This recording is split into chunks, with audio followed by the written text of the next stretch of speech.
Saint-Léonard, aujourd'hui, c'est 2 paroisses. Je parle du vieux Saint-Léonard et du nouveau Saint-Léonard.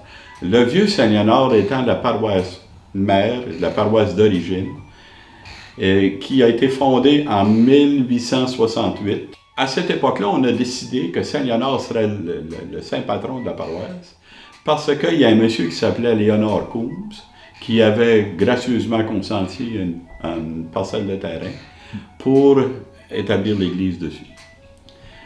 Alors, à partir de là, disons, les gens étaient plutôt fiers que cette paroisse soit donnée en saint patron à Saint-Léonard.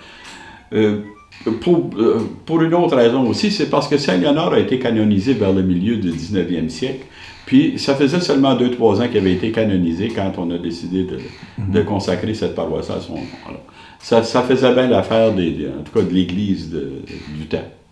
Donc, Saint-Léonard, qui était en explosion démographique, si on peut dire, la petite église, la première petite église du vieux Saint-Léonard ne suffisait plus à accueillir tout le monde. Alors, c'était inévitable qu'on pense avoir une église dans le coin où est-ce que la majorité des gens étaient maintenant établis. Et c'est ça, c'est ce qui est arrivé.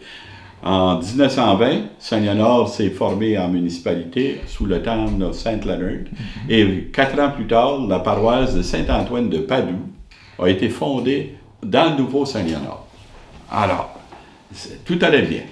Le vieux Saint-Léonard continuait d'exister avec le saint patron de Saint-Léonard, et le nouveau Saint-Léonard avait une nouvelle paroisse qui s'appelait Saint-Antoine de Padoue. Mais à l'intérieur de la ville de Saint-Léonard, ceci a causé un certain... les gens se disaient, comment se fait-il que notre ville soit sous la protection de Saint-Léonard et que notre paroisse soit sous la protection de Saint-Antoine de Padoue? Ça n'a pas de sens. Il faudrait au moins que ce soit Saint-Léonard qui soit aussi notre saint patron. Ils ont entrepris des démarches auprès de l'évêque du temps, qui était Monseigneur Marie-Antoine Roy, et puis le curé du temps de Saint-Léonard, du vieux Saint-Léonard, qui était Mathieu Mazerolle, puis ils ont réussi à obtenir l'échange de saint patron. Saint-Antoine de Padoue s'emmenait au vieux Saint-Léonard, et notre pauvre Saint-Léonard, qui était avec nous autres depuis 79 ans, se retrouvait dans la nouvelle église de Saint-Léonard. Puis Saint-Antoine de Padoue, depuis ce temps-là, il a toujours fait office de figurant de notre église. On ne l'a pas trop jamais fêté parce que les gens de cette vieille paroisse de Saint-Léonard ont toujours considéré qu'ils étaient sous la protection de Saint-Léonard. Puis c'est encore comme ça aujourd'hui. Alors, moi, aujourd'hui, je vais vous raconter un fait. J'ai écrit un livre qui s'appelle Sucré Poivré, qui a été publié récemment. Et puis, le titre de l'histoire, c'est La vengeance de Saint-Léonard. J'ai imaginé dans mon histoire que Saint-Léonard au ciel était intervenu auprès de divers saints, même auprès de notre Seigneur Jésus-Christ, pour lui dire, écoute, notre Seigneur, ça n'a pas de bon sens ce que les gens ont fait là. Vous devriez me permettre de faire provoquer des choses sur terre pour que les gens comprennent que je devrais être rapatrié dans ma paroisse d'origine. Alors, notre Seigneur, il connaissait Saint-Léonard depuis longtemps, puis il savait qu'il était bouillant, puis il ne pouvait pas arriver et dire à Saint-Léonard, tasse-toi. Il savait bien que Saint-Léonard ne l'offrait pas prise. Alors, Saint-Léonard, lui, son argumentation reposait sur plusieurs fondements, mais le fondement principal, c'était que ça fait longtemps que je suis là. Ça fait déjà 79 ans que je suis là. Je devrais rester là. Saint-Antoine vient juste d'arriver dans le coin. Il devrait rester où est-ce qu'il est. C'est pas nécessaire que même si une ville est sous la protection d'un saint, que l'Église ait obligatoirement l'obligation d'être sous la protection du même saint, de la paroisse. Alors, il dit, ça ne tient pas, cette argumentation-là. Et puis, après ça, il dit, imaginez-vous, notre Seigneur, il dit, si jamais les gens de Sainte-Anne puis de Saint-Basile, par exemple, décidaient de s'échanger leur saint patron, voyez-vous, la bonne Sainte-Anne arrivait à Saint-Basile, là, dans l'église, hein? Puis Saint-Basile arrivait devant les lampions, puis le sanctuaire de la bonne Sainte-Anne serait bien perdu. Vous voyez bien que ça ne fait pas de sens, cette affaire-là. Donc, je vous demande la permission de provoquer des événements sur Terre. Et notre Seigneur lui a accordé cette permission-là dans mon histoire. Alors, j'ai fait arriver des événements. Puis l'événement que je vais vous raconter, des événements qui sont réellement produits, bien, évidemment, je ne peux pas être sûr que c'est Saint-Léonard qui a provoqué les événements. Ça, je dirais, c'est dans ma fiction d'auteur, si tu veux. Mais l'événement que je vais vous décrire aujourd'hui, c'est un événement historique. J'étais dans l'église cette journée-là, quand l'événement s'est produit. Alors, c'était le 4 avril 1976. On fêtait un 4e degré, je pense, de Chevalier de Colomb. L'église était pleine, comme on dit, à craquer. Il y avait des gens partout. On avait dû réserver des bancs pour les Chevaliers de Colomb. Tout le monde était en avant, là, puis près, la chorale avait pratiqué des chants. C'était un grand événement à la paroisse, que ce 4e degré de Chevalier de Colomb. Alors, les Chevaliers de Colomb étaient présents avec leurs grandes couettes, puis, et leurs sabres, puis et tout, leurs vêtements là, de cérémonie, etc.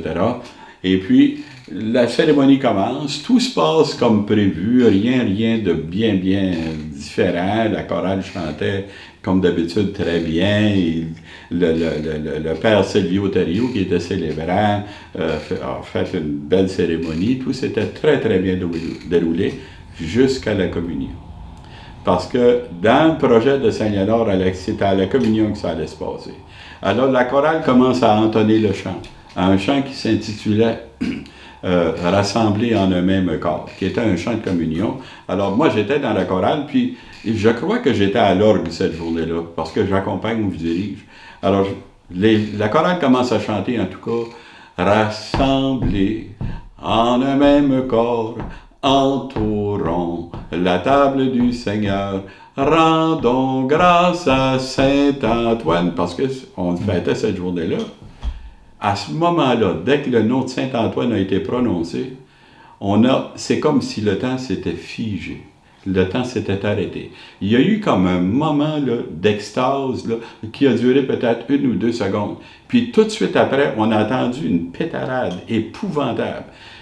Les 3 rangs de planches du plancher s'est fendillé, s'est rupturé en plein centre de la nef, jusqu'en arrière, et les bancs de l'église ont commencé à se sont penchés soudainement vers la cave.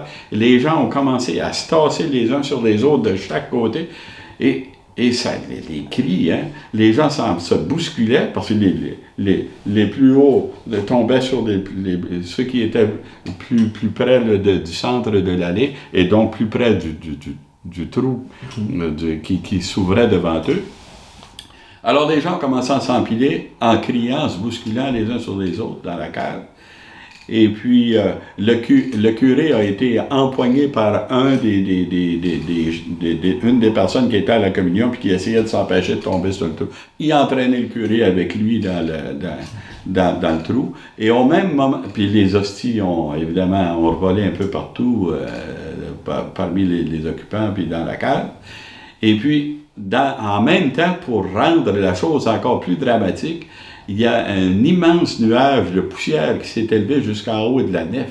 De la poussière, c'est comme s'il avait été soufflé là, par un espèce de geyser, puis ça a enveloppé tous les gens, puis cette poussière-là, pendant que les gens s'affairaient à essayer de grimper vers le haut en empoignant la crête des bancs, puis en essayant de regagner un petit peu le dessus, cette poussière-là retombait sur les gens, les enfarinait, puis c'était assez épeurant.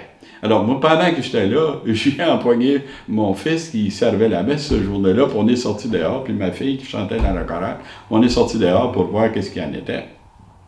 Alors, après ça, finalement, de toute cette conflagration-là, ce qui s'était produit, ce qu'on doit retenir, c'est que miraculeusement,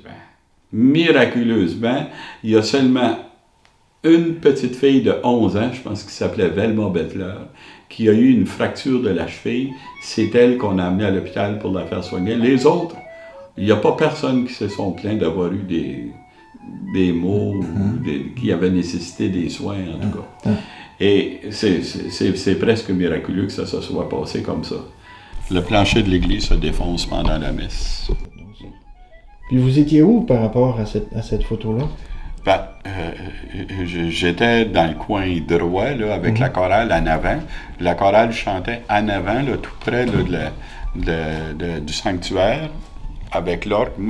Probablement, ce dimanche-là, je devais accompagner à l'orgue. Mais je suis sûr que j'étais dans la paroisse, là. Wow. Dans la chorale, je veux dire. Wow. Pas croyable.